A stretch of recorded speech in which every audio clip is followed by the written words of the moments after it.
Swimming was always a thrill for me.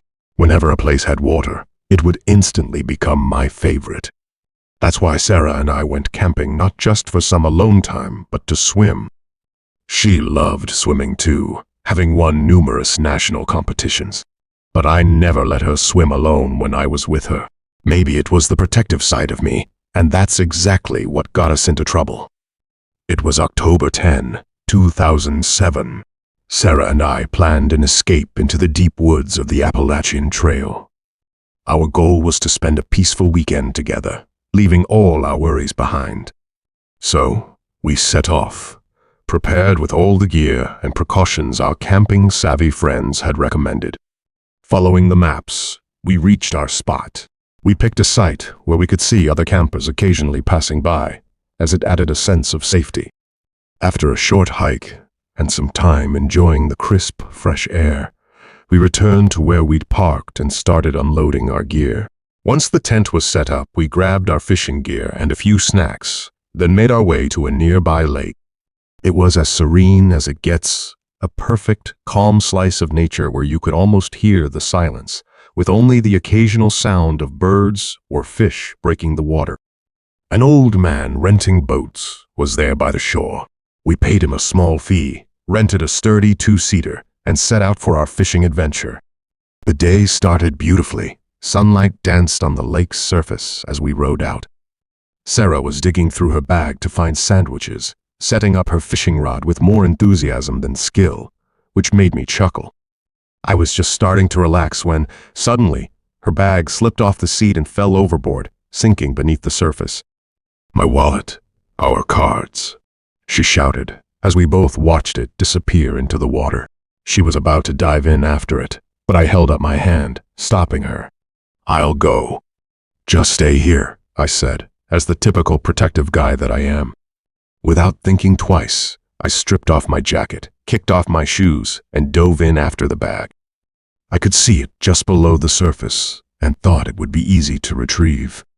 But the second I hit the water, I realized my mistake. The lake was freezing, and I felt it pulling me down immediately. My clothes grew heavy, and the waves seemed to resist every stroke, like they had a mind of their own. With each stroke toward the bag, I could feel my strength fading. The water wasn't just cold, it was choppy, relentless, making it impossible to find a steady rhythm. I grabbed the bag, feeling a quick moment of victory before I tried to swim back, only to meet an even stronger resistance. It was as if the lake itself was determined to keep me from reaching the boat. I heard Sarah's voice, faint but panicked. She was calling my name as I struggled against the waves. My breaths became ragged and panic set in. My chest tightened, my heart pounded in my throat, and I kicked harder, reaching out in desperation. But the boat seemed to drift farther away as I sank deeper into the water's grip. At that moment, I felt utterly helpless, and fear took over. I thought of Sarah, sitting helplessly on the boat, watching me fight a losing battle. I hadn't thought to grab a life jacket, a foolish oversight that was now haunting me with each second I struggled. Just as my strength was nearly gone, and I felt a final sinking acceptance, I heard a faint motor. I squinted through the water streaming down my face and spotted a boat approaching. Relief washed over me as it came closer, and a figure at the helm waved. The boat pulled alongside me, and strong hands reached down, hauling me out of the water with an ease I could no longer muster. I collapsed onto the deck, gasping for breath, clutching the drenched bag, feeling the weight of a near miss settle over me. Sarah was beside herself, hands trembling as she held me, both of us stunned by how close I'd come to losing control in those deceptively calm waters. The man who had rescued me gave me a concerned look and advised us to always keep life jackets on board, even for quick trips. As we rowed back to shore, I replayed the entire ordeal in my mind. I felt the chill of the water lingering on my skin, a stark reminder of the risks I'd underestimated. In my excitement to escape to nature, I'd let my guard down, forgetting even the most basic safety precautions. Back at the campsite that night, Sarah and I didn't say much. We quietly cooked dinner, reflecting on how close I'd come to a tragic mistake. We felt a deep sense of gratitude not only for the stranger who'd appeared just in time, but also for the chance to go home together, with a renewed respect for the unpredictability of nature.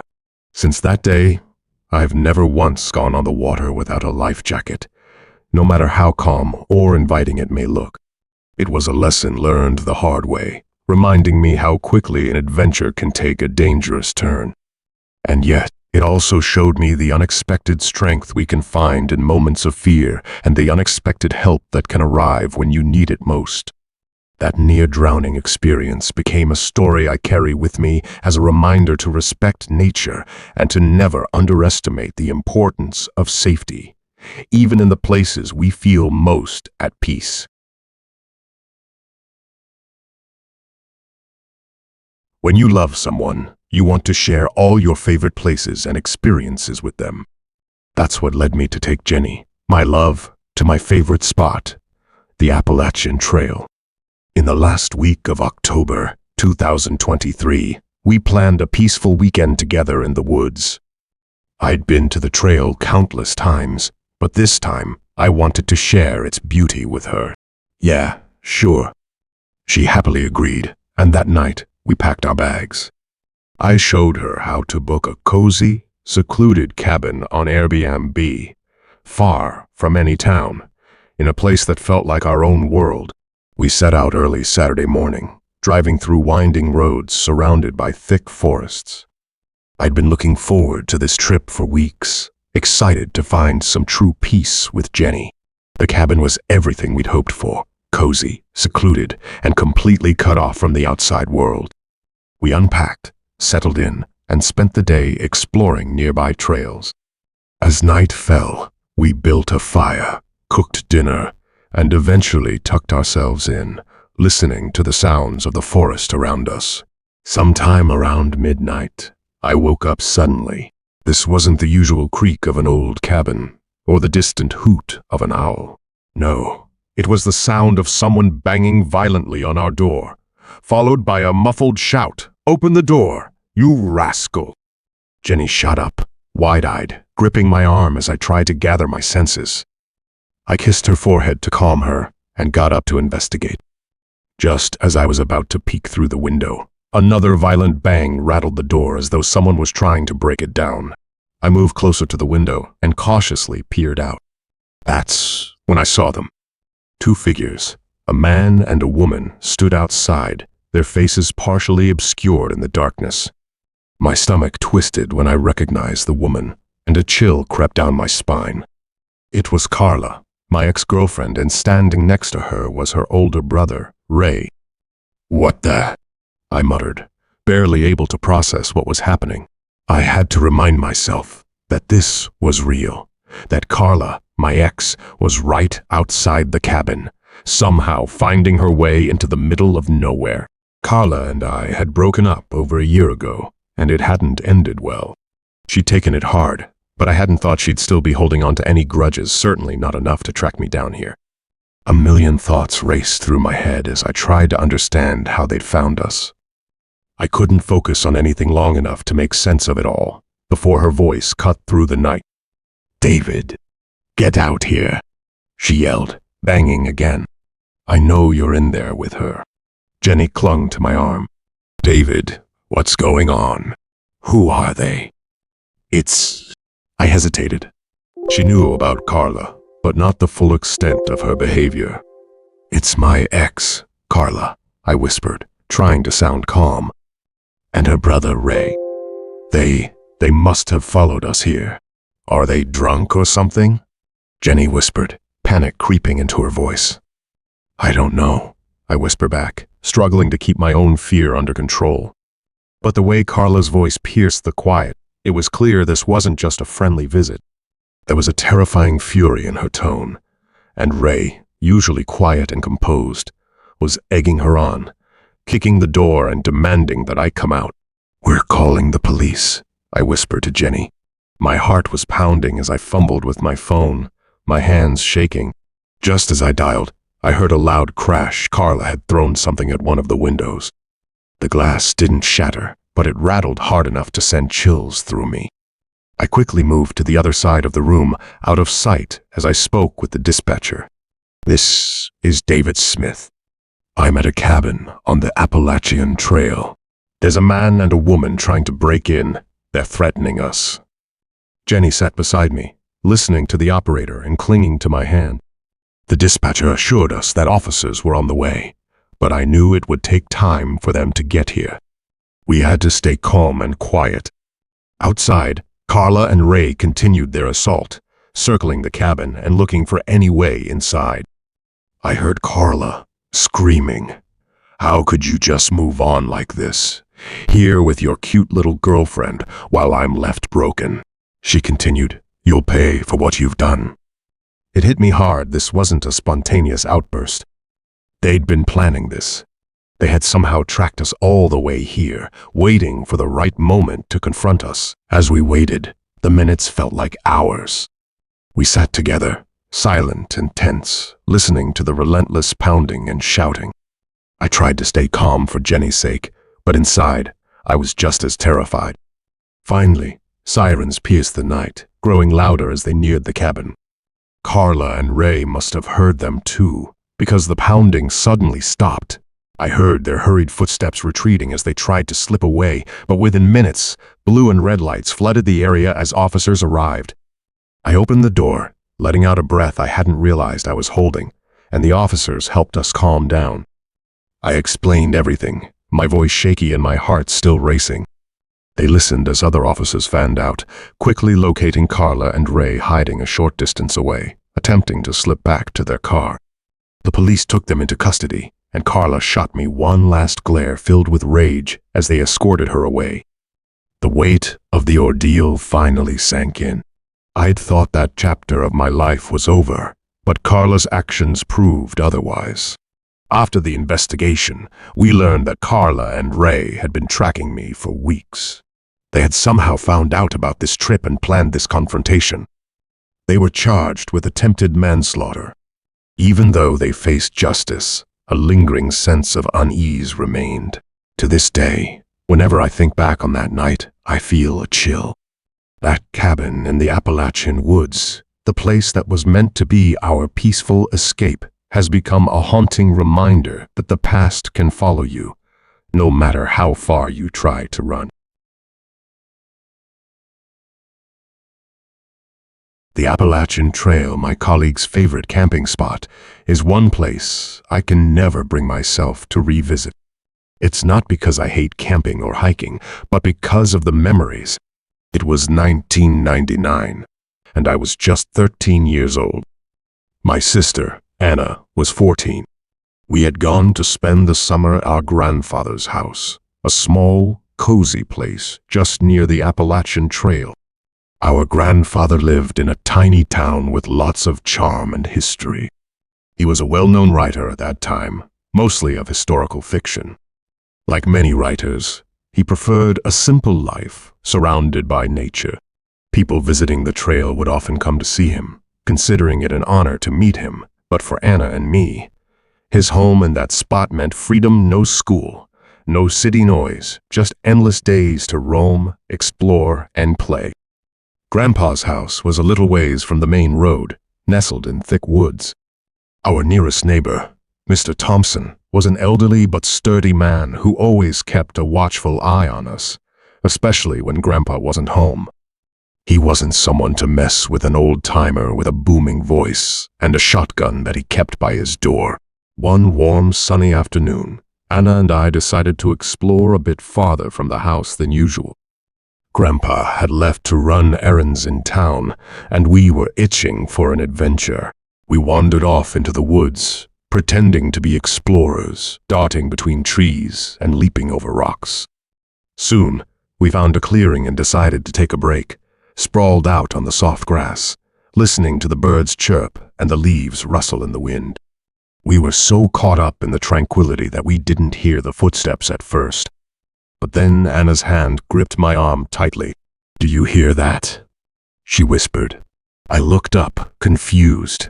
Slowly, I realized there were heavy footsteps coming closer. Then, out of nowhere, A tall, intimidating figure appeared at the edge of the clearing. He was a large man, dressed in a stained t-shirt and worn-out jeans. His face was rough, unshaven, with piercing eyes that seemed to lock onto us instantly. He had a menacing look in his stance and seemed far too comfortable standing there, watching us. "Hello, girls," he said, his voice low and chilling. "Looks like you're a bit far from home. Why don't you come with me?"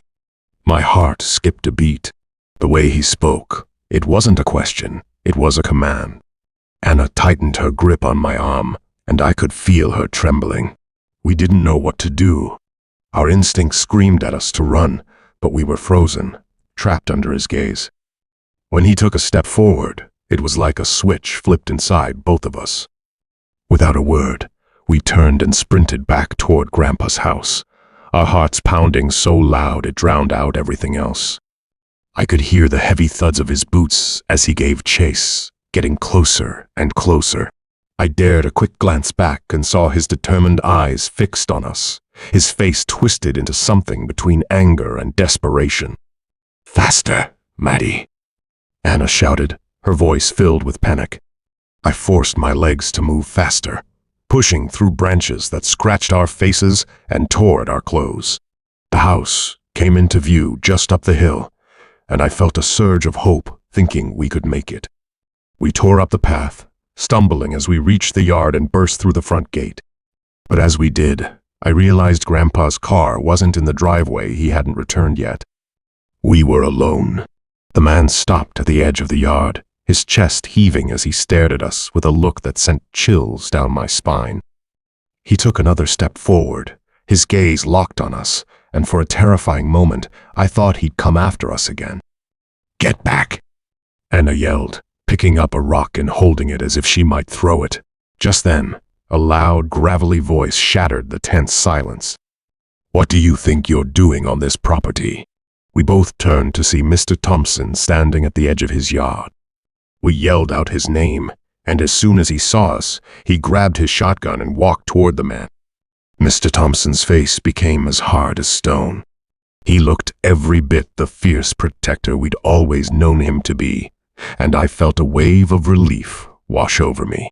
The man froze, his eyes darting from us to Mr. Thompson, realizing he was now outmatched. I said, "Get out of here." Mr. Thompson roared, cocking the shotgun for emphasis. The man took a step back, his face twisting with something close to fear. Without another word, he turned and vanished into the woods, disappearing as suddenly as he'd appeared. Mr. Thompson kept his eyes trained on the trees until he was sure the man was gone. Then he came over to us, his face softening as he took in our frightened expressions. "Are you girls all right?" he asked, his voice gentler now.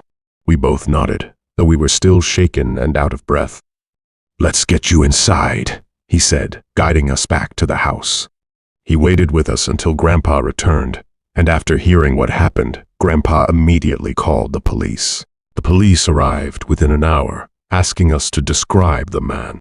We tried our best, but he hadn't said much, and his face was mostly hidden in shadows. They assured us they would patrol the area and keep an eye out. But later we found out that similar reports had been coming in from neighboring towns, cases of children being followed or approached by strangers, matching his description. Yet they never caught him. Even after the police left, Anna and I felt uneasy. That night, we could barely sleep, every creak and rustle outside making us jump. For the rest of the summer, we stayed close to Grandpa's house, too scared to venture into the woods again. To this day, whenever I think about that summer, I remember the terror of that moment, the feeling of being chased, of running for our lives. I remember Mr. Thompson's fierce protection, the way he stood up for us without hesitation. I never went back to those woods, and even now, the thought of them sends a chill down my spine.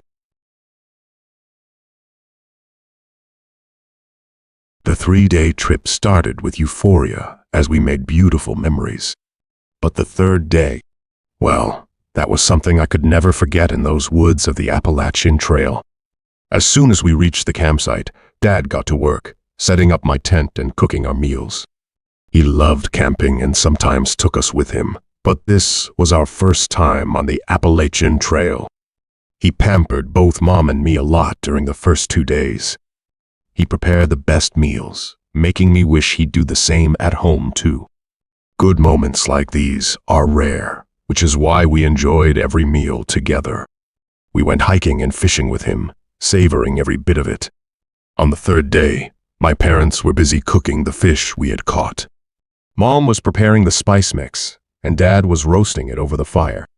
I started to feel bored, so I decided to take a walk alone on the mountain. Grabbing my camera, I waved and yelled, "I'll be back in an hour." "Okay, honey," they shouted back. And just like that, I was on my own. There's something about being alone in nature that's almost addictive. The solitude makes you feel a little closer to everything around you, as if the trees are whispering their secrets just for you to hear. As I walked deeper into the forest, snapping photos and capturing short videos of trickling streams and sun-dappled leaves, I felt a blissful peace that only nature can bring. That feeling, however, didn't last. Just as I was about to turn back, something in the corner of my eye caught my attention. I looked up to see 2 men further up the trail, partially hidden by the trees. They were armed. At first, I thought they might be other campers or hunters, but something about them felt off. They stood there, silently watching me, and an uneasy feeling began to creep over me. I tried to shake it off. Maybe they were just passing through, maybe I was overreacting, but every instinct in me screamed that something was wrong. The forest, once inviting, now felt ominous. Without waiting to see what they'd do next, I turned on my heel and started walking quickly back to camp, trying to keep my pace steady and calm. But as I glanced back, I noticed they had started following me.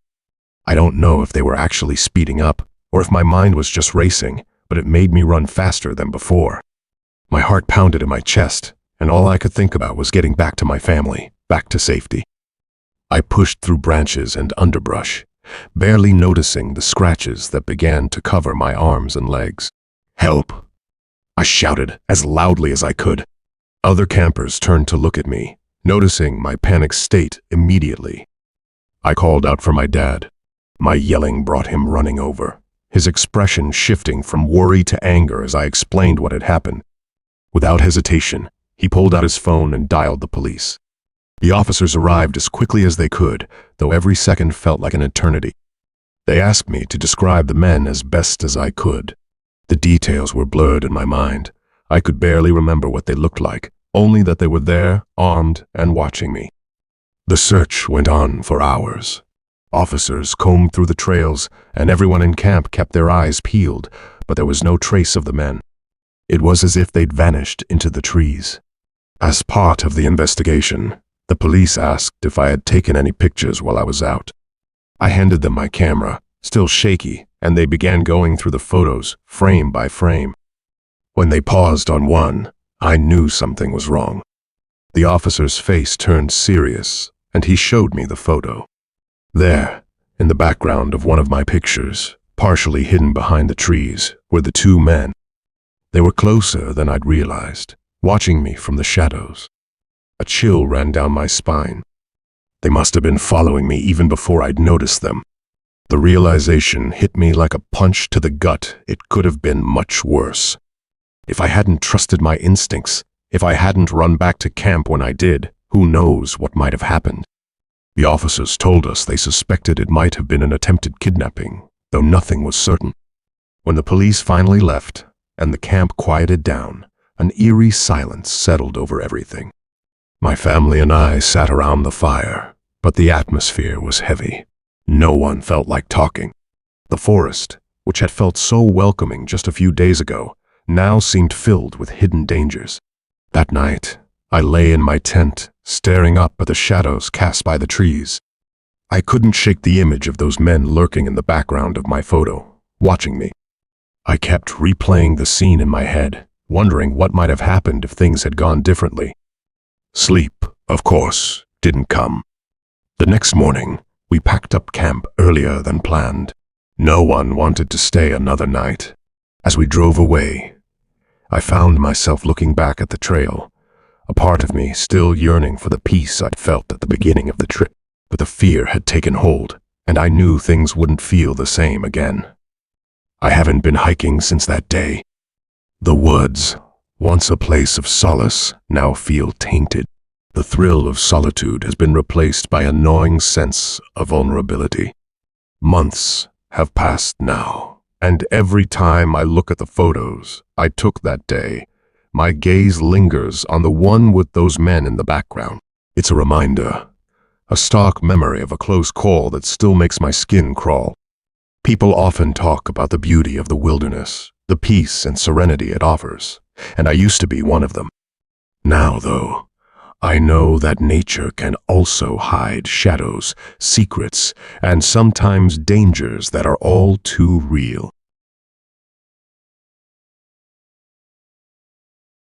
Our trip to the Appalachian Trail, a horrible story I can never forget. Have you ever planned something for weeks, only for it to turn into a nightmare? That's exactly what happened to Matt and me on a trip we had looked forward to for so long. We both loved camping and decided to go after completing one of the major milestones in our lives. We booked a cabin online via Airbnb, packed our stuff, and set out for the adventure, spending hours researching cabins online to find one that was budget-friendly but still had the amenities we wanted. All the way there, we were excited to reach our spot, but when we arrived, our excitement started to fade. The cabin was not where it was supposed to be. We immediately called the owner, Ian. "Hello, where's the cabin?" Matt asked. "I'm sending you maps," Ian replied. We could both hear his voice clearly as the call was on speaker. We followed the map, grateful for our internet device that allowed us to navigate. The place was incredibly remote, and the winding dirt roads and rough terrain made the drive even more nerve-wracking. Rocks and tree roots jutted out of the ground, making it almost impossible to drive the last stretch. After what felt like forever, we finally saw the cabin. But it looked nothing like the pictures. The windows were grimy, the wood looked weathered and splintered, and the roof appeared as if it had barely survived the last storm. The front porch was covered in leaves and mud, and there was no sign of any recent upkeep. The place felt dark and unwelcoming, but Matt tried to reassure me. "It'll look better in the morning," he said, trying to make the best of the situation. We decided to call Ian just to check if we had the right place or if something had changed about the property. But every time we dialed, the call went straight to voicemail. No texts, no messages, no answer. We were already there, and driving back down would have been a hassle, so we decided to make do. After settling in, we started a small fire in the cabin's rusty stove and cooked a quick meal. We both tried to ignore the eerie silence that seemed to seep from the walls, chalking it up to our imaginations and the unfamiliarity of the place. After dinner, we went to bed, and I drifted off, hoping that in the morning everything would seem brighter, maybe even a bit charming. But in the dead of night, I was jolted awake by the sound of faint footsteps outside the cabin. My heart immediately began to pound, and I reached over to shake Matt awake. "Matt," I whispered, my voice trembling, "do you hear that?" He was groggy, mumbling at first, but the footsteps grew louder, as if whoever was outside was circling the cabin. I could feel every nerve in my body on edge, my breath held as I strained to listen. And then I saw him through the faint light seeping through one of the grimy windows. I caught a glimpse of a figure standing just outside. A masked man, with a dark outline of what looked like a knife or blade in his hand. My stomach dropped as a cold chill ran down my spine. He knocked softly on the window, then gestured for me to come closer. His hand held the blade, and I couldn't tell if there was a gun as well, but the threat was clear. I was frozen, unsure if I should do as he said or scream. "Don't move," Matt whispered in my ear, his voice tense. I hadn't realized he was fully awake now, his hand gripping my arm, steadying me. My thoughts were racing. What did he want? Why here? Why us? My fear felt paralyzing, but before I could decide what to do, Matt moved, scanning the floor with his eyes. Then he spotted a metal rod, lying in the corner near the stove. He glanced at me, his expression a silent signal that he had a plan. With a speed I didn't know he possessed, Matt grabbed the rod, waited for just a second until the masked man was close to the window, and then swung it with all his strength, smashing it against the intruder's head through the window. The man staggered backward, stunned and yelling out in pain. That was our chance. Go! Now! Matt yelled, pulling me up and pushing me toward the door. We didn't waste a second. Barefoot and terrified, we sprinted out of the cabin, leaving everything behind, and ran down the trail as fast as we could. My legs felt like jelly, my heart hammering in my chest as I kept looking over my shoulder, expecting him to be right behind us. But we didn't see anyone. After what felt like an eternity, we finally reached the car, slamming the doors and locking them as quickly as we could. Matt fumbled for the keys, his hands shaking as he started the engine. We tore down the uneven dirt path, the cabin vanishing behind us. We drove straight to the nearest police station and reported what had happened, describing everything in as much detail as we could remember. The officers assured us they'd investigate, especially since we'd never been able to reach the cabin's owner. They took our statement, and we spent the rest of that night in a nearby motel, too shaken to sleep. The following day, a detective reached out to tell us they had searched the cabin and found no trace of the intruder. No footprints, no sign of forced entry, nothing that could explain what had happened. However, they did discover that the phone number listed for the cabin was tied to a burner phone, untraceable. They suspected that whoever had rented us, the cabin had planned the whole ordeal, possibly intending to harm us or scare us for some reason we might never understand. Weeks turned into months, and eventually 2 years passed without any news. No arrests, no further updates, nothing. We moved on with our lives as best we could, but the experience left its mark. The police never found the owner, and every so often, I think about that night, the footsteps, the glint of the blade, and the feeling of sheer terror. Matt and I haven't gone camping since. The idea of being isolated, miles away from help, sends a shiver down my spine. I often wonder who that man was, what he wanted, and if he's still out there, renting out cabins to unsuspecting couples, waiting to strike again.